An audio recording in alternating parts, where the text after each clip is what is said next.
الرحمن الرحیم السلام علیکم۔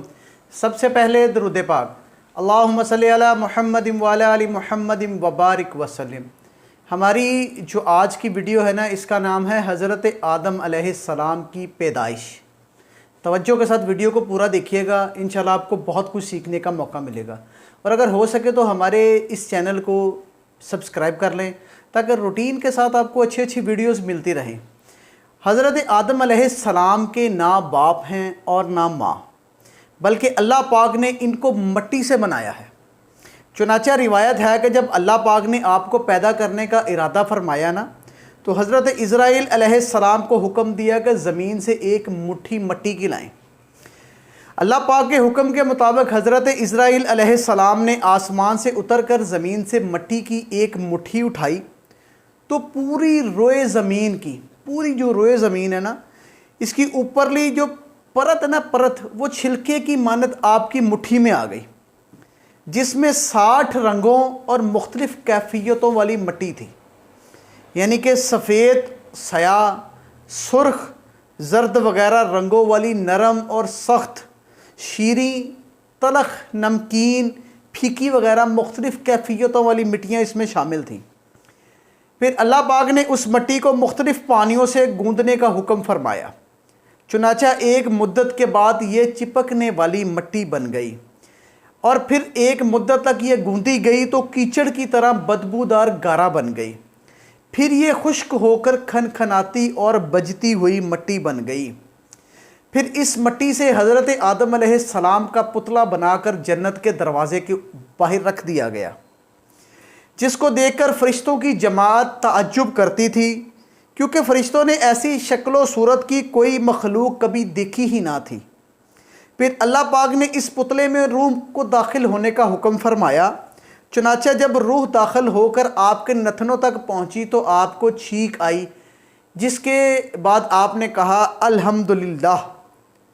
جب آپ نے الحمدللہ پڑھا تو اللہ پاک نے جواب دیا یرحمک اللہ، یعنی کہ اللہ پاک تم پر رحم فرمائے۔ اے ابو آدم، یعنی کہ حضرت آدم، میں نے تم کو اپنی حمد کے لیے ہی بنایا ہے۔ اللہ پاک نے فرمایا کہ اے آدم، میں نے تم کو اپنی حمد کے لیے ہی بنایا ہے۔ پھر رفتہ رفتہ پورے بدن میں روح داخل ہو گئی اور آپ اٹھ کر کھڑے ہو گئے۔ ترمذی اور ابو داؤد میں یہ حدیث ہے کہ جب حضرت آدم علیہ السلام کا پتلا بنایا گیا نا، وہ جس مٹی سے بنایا گیا تھا، چونکہ وہ مختلف رنگوں اور مختلف کیفیتوں والی مٹی تھی، اس لیے آپ کی اولاد یعنی کہ انسانوں میں مختلف رنگوں اور قسم قسم کے مزاجوں والے لوگ شامل ہیں۔ حضرت آدم علیہ السلام کی کنیت ابو محمد یا ابو البشر، اور آپ کا لقب خلیفۃ اللہ ہے، اور آپ سب سے پہلے اللہ پاک کے نبی ہیں۔ آپ نے 960 برس کی عمر پائی، اور بوقت وفات آپ کی اولاد، جب آپ وفات پا گئے نا، تو آپ کی اولاد تقریباً 1 لاکھ کے قریب ہو چکی تھی، جنہوں نے طرح طرح کی صنعتوں اور عمارتوں سے دنیا کو آباد کر دیا تھا۔ قرآن مجید میں اس مضمون کا بار بار ذکر مختلف جگہوں پر آیا ہے۔ اللہ پاک ہمیں وہ سمجھنے کی توفیق عطا فرمائے۔ حضرت حوا علیہ السلام کو اللہ پاک نے بہشت میں رہنے کا حکم دیا، تو حضرت آدم علیہ السلام کو جب اللہ پاک نے بہشت میں رہنے کا حکم دیا نا، تو آپ جنت میں تنہائی کی وجہ سے کچھ ملول ہوئے، یعنی کہ اکیلے تھے، پریشان ہو گئے، تو اللہ پاک نے آپ پر نیند کا غلبہ فرما دیا۔ آپ گہری نیند سو گئے، تو نیند کی حالت میں آپ کی بائیں یعنی کہ سب سے چھوٹی پسلی، اللہ پاک نے آپ کے بدن سے اس کو جدا کر دیا، اور اس ہڈی کی جگہ گوشت پیدا فرما دیا۔ پھر اس پسلی سے حضرت حوا کو پیدا فرمایا۔ اس لیے ہر مرد کے دائیں طرف 18 پسلیاں اور بائیں طرف 17 ہوتی ہیں، ایک پسلی کم ہوتی ہے۔ پسلی کے جدا ہونے سے حضرت آدم علیہ السلام کو کوئی تکلیف نہیں ہوئی، بلکہ آپ کو احساس بھی نہیں ہوا کہ میری ایک پسلی جدا ہو گئی ہے۔ جب آپ نیند سے بیدار ہوئے تو یہ دیکھ کر حیران رہ گئے کہ ایک نہایت ہی خوبصورت اور حسین و جمیل عورت آپ کے پاس بیٹھی تھی۔ آپ نے ان سے فرمایا کہ تم کون ہو اور کہاں سے آئی ہو؟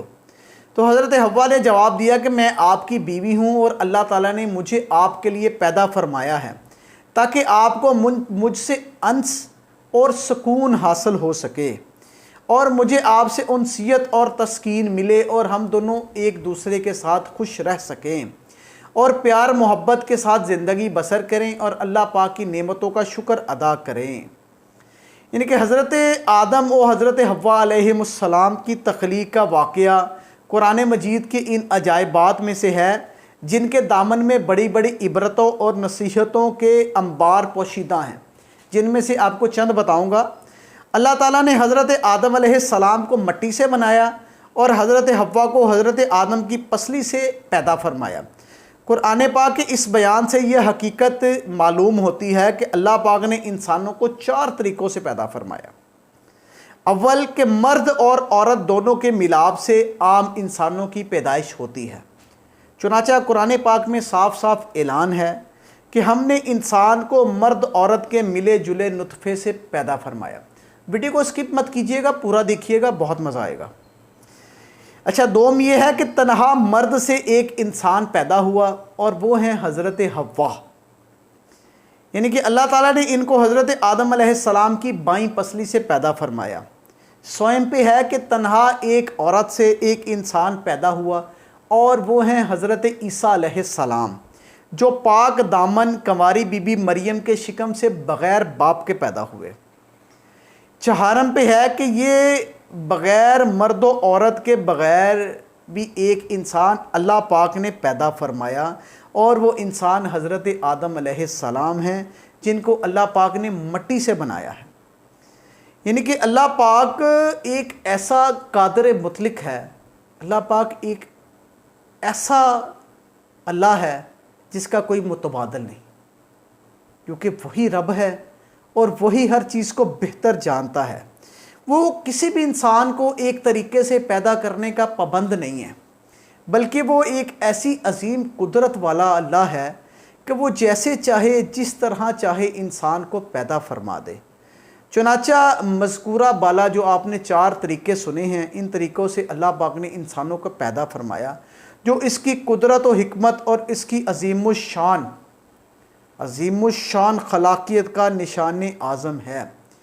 یعنی کہ اللہ پاک کی عظمت و شان کا کیا کہنا، جس خالق عالم نے عرش، کرسی، لوح و قلم اور زمین و آسمان کو کن فرما کر موجود فرما دیا، اور اس کی قدرت کاملہ اور حکمت بالغہ کے حضور خلقت انسانی کی بھلا حقیقت و شے ہی کیا ہے۔ لیکن اس میں کوئی شک نہیں کہ تخلیق انسان اس قادر مطلق کا وہ تخلیقی شاہکار ہے کہ کائنات عالم میں اس کی کوئی مثال موجود نہیں، کیونکہ وجود انسان عالم خلق کی تمام مخلوقات کے نمونوں کا ایک جامعہ مرکہ ہے۔ یعنی کہ اللہ پاک جو چاہتا ہے نا وہ پورا فرما دیتا ہے۔ تو انشاءاللہ تعالیٰ اس کا جو اگلا